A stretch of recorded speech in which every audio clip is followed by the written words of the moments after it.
What's up, guys? Welcome back to another video. And today I'm going to be talking about, and there's kids playing out in the pool back there, some little nieces and nephews of mine, step nephews and nieces. Anyways, they're a little bit crazy. But today I'm going to be talking about, I want us all to ask ourselves this question, which is, what is it that we are agreeing to? And, you know, when you hear this, you might be asking yourself, what do you mean? What am I agreeing to? You know, in terms of decisions or in terms of anything, choices that I'm making in my life.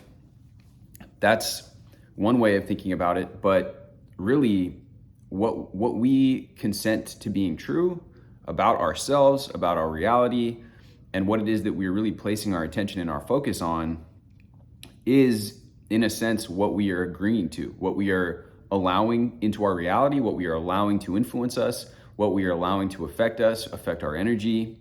And I've spoken about this many times on the channel about what types of inputs you're taking in, whether it be the people, whether it be the forms of media, forms of information. It could be also the diet, your physical diet, as well as your mental diet, and what it is that you are really taking in, because that's going to have a massive impact on what you're able to put out. When we're talking about accomplishing our goals, manifesting our goals, creating what we want in our lives, and mastering ourselves, this conversation is something that we always have to get back to, because we are always going to be interfacing with our 3D reality. And for me personally, I mentioned that in a couple of recent videos, I noticed I am being led around, like I've talked about, by negativity specifically in terms of news going on in the world. And without getting into like the specific news, it's just news in general. You know, there's always been this thing in the news industry that's, if it bleeds, it leads, right? And news is essentially designed to get into our survival center of fear and hook our attention. I've talked before in many videos that our attention is very easily manipulated by using either a fearful survival, and again, we're going back to this visual aid that I always use, which is that's that fear-based thing. It's like, oh, so that's hooking our attention from a survival. You know, our ancestors, they saw a predator, they saw, you know, that's going to hook your attention. That's how the human body is wired, with fear. The other one is for desire. So if it's this nice juicy apple, or, you know, you see a beautiful person of your preferred, of the opposite sex, then that is these types of things, fear and desire. These are different polarities, right? In the middle, we have that neutrality, which is that nice state that we want to get back into, and that state that we're going to be able to be in when to be able to create from. It's a state where we are mastering our emotions. We're not being controlled by our emotions, because when we allow ourselves to ping pong back and forth between these, we're really becoming a slave to the emotions. We're not allowing ourselves to, and again, because we are at the effect rather than at the cause, we're not going to be able to create from that place. So, you know, the whole entire world operates on these agreement fields, and whatever you're agreeing to through your attention, through your awareness, is what you're giving your energy to. You're saying, this is okay, I'm going to create more of this in my reality. That's the way that it works. So by realizing this and then choosing, and say you have too many tabs open on your computer. I'm super guilty of this. I always have tons of tabs because I'm an avid learner. I'm super curious, and maybe tabs, you can have tabs open, but what kind of tabs are you opening? What kind of videos are you clicking on? I'm going to read a little excerpt here from the I Am Discourses, which I've mentioned. These are from Saint Germain, who is a spiritual teacher that I came across recently. And I'm not going to get into his history. He was somebody that has been surrounded by a lot of mystery, and I'll that's for a different video. But these discourses here are pretty cool, and I would say, you know, these are very old. I'm not sure exactly when they were written. Actually, I think the dates are here. 1930s is when these were written. So these are predating a lot of other people that we study. I'm not sure actually when Neville wrote The Feeling is the Secret and all of his books, but these are probably before Joseph Murphy wrote his books. So so this is the part here that I'm going to read. So even when students know a thing intellectually, they should not allow the mind to keep recalling wrong conditions when they know what this activity does to their success. It is unbelievable that people will not conquer this enemy in their consciousness. No student can ever gain the victory until he stops turning back to the old negative conditions he is trying to get rid of. The whole work of a teacher is to get some means and explanation over to the student of the activity of acceptance. What the mind accepts is that which the individual agrees with through his attention, by letting the two become one. When the mind accepts and agrees with a thing or condition, the individual decrees it into his world. Whatever you let the attention rest upon, you are agreeing with and accepting, because through the attention, you have let the mind become one with it. If an individual were to see a rattlesnake coiled, would he walk right up to be struck? Certainly not. Yet this is what students are doing when they let their attention turn back to their troubles. Such habits are only past momentum given a specific quality.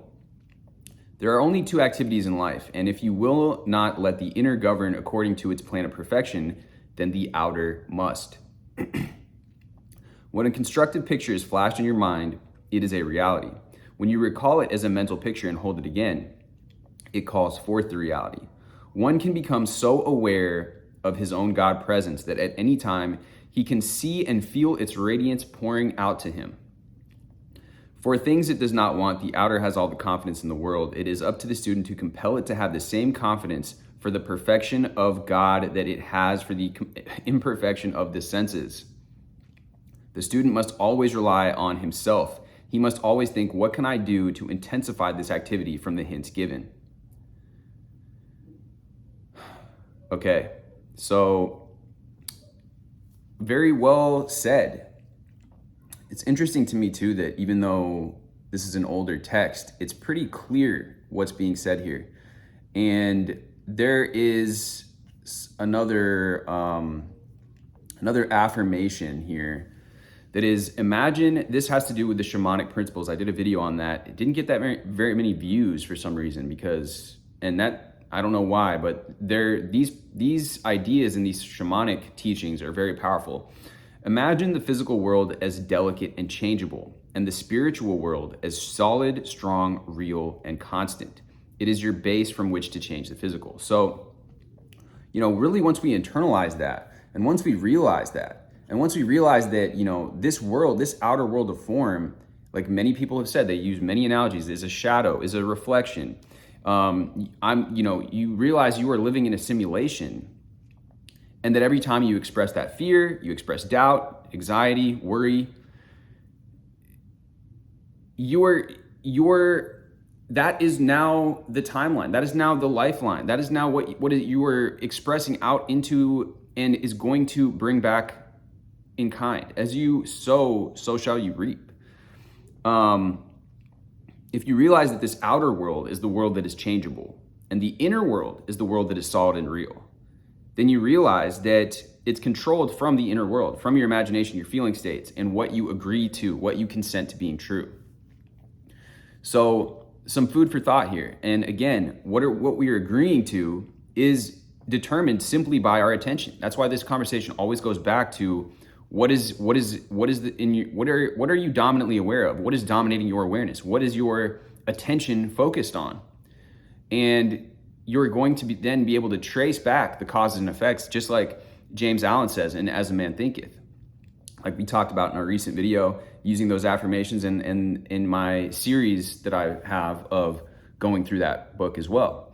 So guys, ask yourself, and if you are like me, feeling like you have been allowing these and interfacing with negativity, whether it's, in media, again, whether it's people, realize that you are agreeing to it.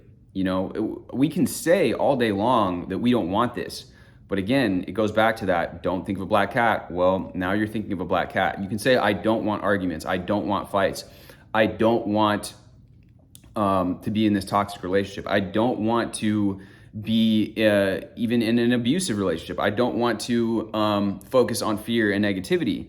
But what are you doing every time you say that? You're not helping yourself by doing that, because you're bringing your focus onto what it is that you don't want. And even if you say, oh, I can't believe this is happening, that's the thing. That's the problem. We don't want to be focusing on the news, focusing on all the BS going on and saying, oh, I hate this. I hate this. And look, we have all been essentially brainwashed ever since we've become into this physical form. Ever since we've been born, we're being inundated with messaging and programming. And the way that we take our power back is deciphering, okay, what is it that I think I believe this thing? I think if I fight against these things, or I think if I express judgment and negativity against this thing that I don't agree with, then that'll help. But what is it? What are these teachings saying here? They're saying that by doing that, you are giving those things your attention, and therefore you are creating more of that. And that is what, Vadim Zeland talks about in Transurfing and stuff. So it's like, we have to uncondition ourselves from this belief that fighting with this thing that we do not want is going to get rid of it. That's not what's going to get rid of it. What's going to get rid of it is choosing and agreeing to what it is that we want to create, whether that is harmony in our relationship, trust with the people in our lives, finding good people that are loyal, that with mutual respect, that respect us, people that see the value in us, people that value us, and focusing on what you're expressing, what you're emitting, because that is what is the gift that you're giving. That is what you are agreeing to, is what you are choosing to create. And, there's this generative principle, this like initial law that is just very much, it is at the foundation of all these teachings, which is do no harm. That's the main idea, or the law of care, right? The law of, and that permeates throughout everything. So by focusing on these things that we don't want, by focusing on negativity, whatever, we're not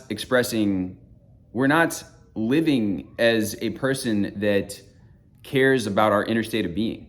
And again, this goes back physiologically and of your energy as well, because when you're in this fight or flight state, like I mentioned before, being dragged around into these, extreme emotional states, your body, it literally is degenerating. Your body is literally more prone to disease. Your body is literally going to be sicker and going to age faster, and all of these things, by allowing yourself to be in this very fear-based survival state. And that's what's happening when we allow and when we agree to these things that we claim we don't want to focus on, yet we end up focusing on. Anyways, guys, much love as always. Drop this with a like, hit me with a subscribe, and I will see you guys in the next video.